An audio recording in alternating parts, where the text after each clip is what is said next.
नेहमी त्याच पद्धतीने वांगं खाऊन कंटाळला असाल ना, तर हा व्हिडिओ नक्कीच पहा. हाय हॅलो नमस्ते. स्वाती सांडबोर या यूट्यूब चॅनलवर तुम्हा सगळ्यांचं अगदी मनापासून स्वागत करते. आज आपण या ठिकाणी कोणतंही वाटण वापरणार नाही, तरी अगदी वेगळ्या पद्धतीने ही वांग्याची रेसिपी आज मी तुम्हाला दाखवणार आहे.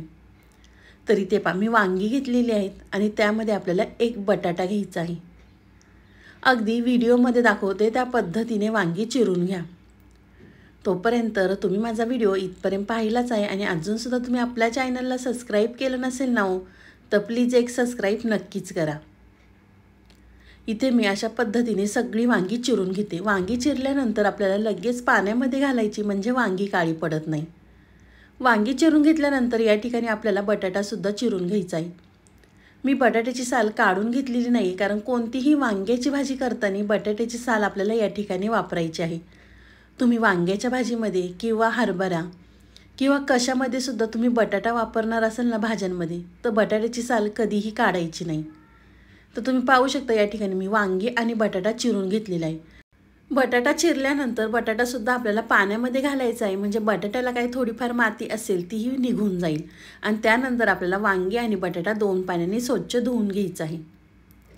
तर एका साईडला इथे मी प्लेट घेतलेली आहे, त्यामध्ये आपल्याला 2 मीडियम साईजचे कांदे बारीक चिरून घेतलेले आहे. तुम्ही कांदा चॉपरमध्ये बारीक करून घेतला तरी या ठिकाणी चालणार आहे. कांदा घातल्यानंतर आपल्याला 1 टोमॅटो घालायचा आहे बारीक चिरून. त्यानंतर आपल्याला या ठिकाणी कोथिंबीर घालायची आहे. कोथिंबीर घातल्यानंतर 2 चमचे शेंगदाण्याचा कूट घालायचा आहे. या ठिकाणी मी भाजलेल्या शेंगदाण्यांचा कूट वापरलेला आहे. शेंगदाण्याचा कूट आपल्याला थोडासा जाडसर या ठिकाणी वापरायचा आहे. त्यानंतर इथे मी कांदा लसूण मसाला, मिरची पावडर, मसाले तुम्ही तुमच्या आवडीनुसार कमी अधिक करू शकता. कांदा मसाला, मिरची पावडर घातल्यानंतर या ठिकाणी मी बेडगी मिरची पावडर, धना पावडर, हळद घातलेली आहे.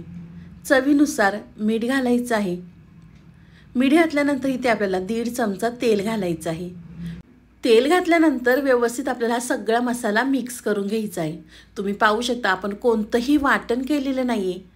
वाटण न वापरता आपल्याला ही वांग्याची चटपटीत रेसिपी तयार करायची आहे. त्यासाठी व्हिडिओ अगदी शेवटपर्यंत नक्कीच पहा. तुम्ही माझा व्हिडिओ इथपर्यंत पाहिलाच आहे आणि अजूनसुद्धा व्हिडिओला लाईक केलं नसेल ना, तर प्लीज एक लाईक नक्कीच करा. साईडचं बेल आयकॉनसुद्धा प्रेस करा, म्हणजे तुम्हाला माझे नवीन व्हिडिओ पाहायला मिळतील. तुम्ही या ठिकाणी पाहू शकता मी कांदा, टोमॅटो सगळे मसाले अगदी व्यवस्थित मिक्स करून घेतलेले आहे. मिक्स केल्यानंतर आपल्याला ह्या वांग्यामध्ये सगळा हा मसाला भरायचा आहे. वांग्यामध्ये मसाला अगदी गच्च वांग होईपर्यंत अगदी व्हिडिओमध्ये दाखवते त्या पद्धतीने मसाला वांग्यामध्ये भरून घ्या. तर चला, अशाच पद्धतीने ते मी सगळ्या वांग्यांमध्ये मसाला भरून घेते.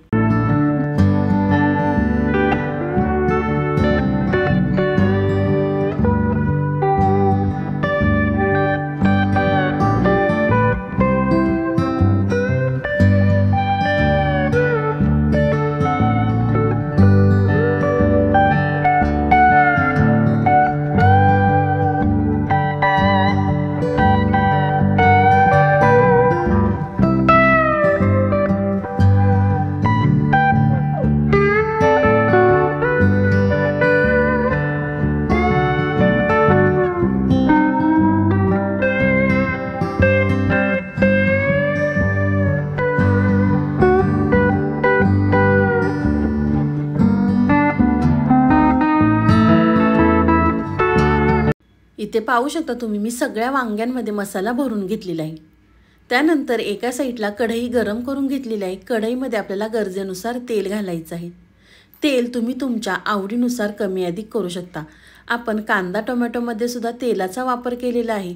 तुम्ही या ठिकाणी कमी तेल वापरलं तरी चालणार आहे. तेल घातलं, तेल गरम झालं की त्यामध्ये 1 चमचा मोहरी घालायची आहे. मोहरी तडतडल्यानंतर आपल्याला या ठिकाणी 1 चमचा जिरे घालायचे आहेत. जिरे मोहरी दोन्हीसुद्धा तडतडल्यानंतर इथे मी 5 ते 6 लसूण पाकळ्या टेचून घेतलेल्या आहे.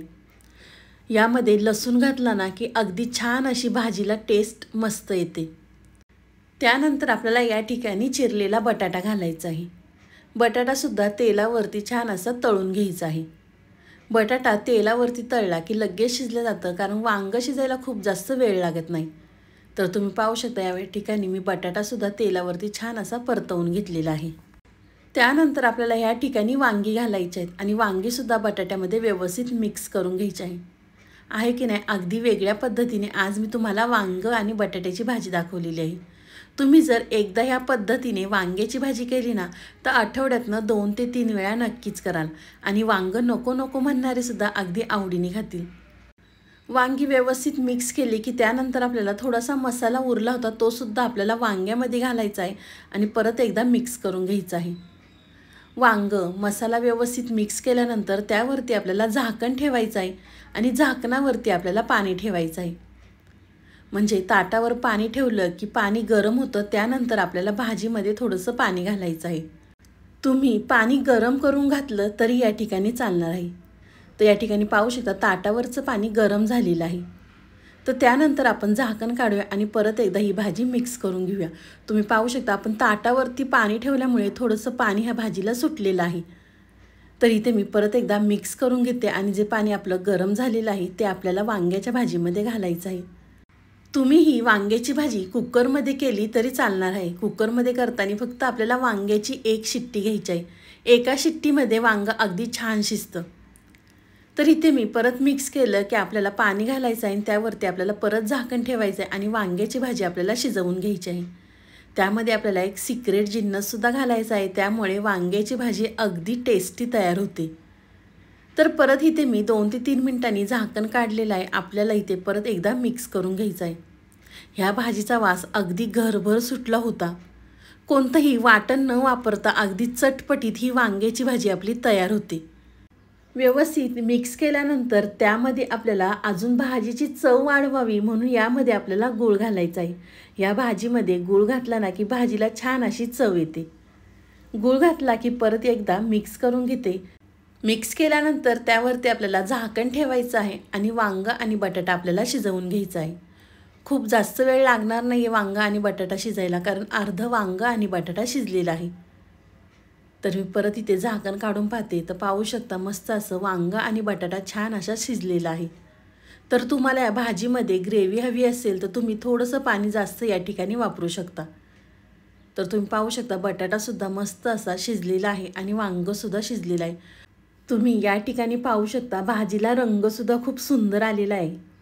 त्यानंतर इथे मी एका बाउलमध्ये ही भाजी काढून घेते. तुम्हालाही माझी आजची वांगं आणि बटाट्याची भाजी कशी वाटली ती मला नक्कीच कमेंट करून सांगा. व्हिडिओ आवडला तर व्हिडिओला लाईक, कमेंट, सबस्क्राईब करायला विसरू नका. मी आशा करते की तुम्हाला माझा व्हिडिओ खूपच आवडला असेल ना तर तुमच्या नातेवाईकांमध्ये, मित्रमैत्रिणींमध्ये शेअर करायला विसरू नका. तर चला, तुम्ही माझा संपूर्ण व्हिडिओ पाहिल्याबद्दल थँक्यू सो मच. पुन्हा भेटूया असाच एक छानसा व्हिडिओ घेऊन.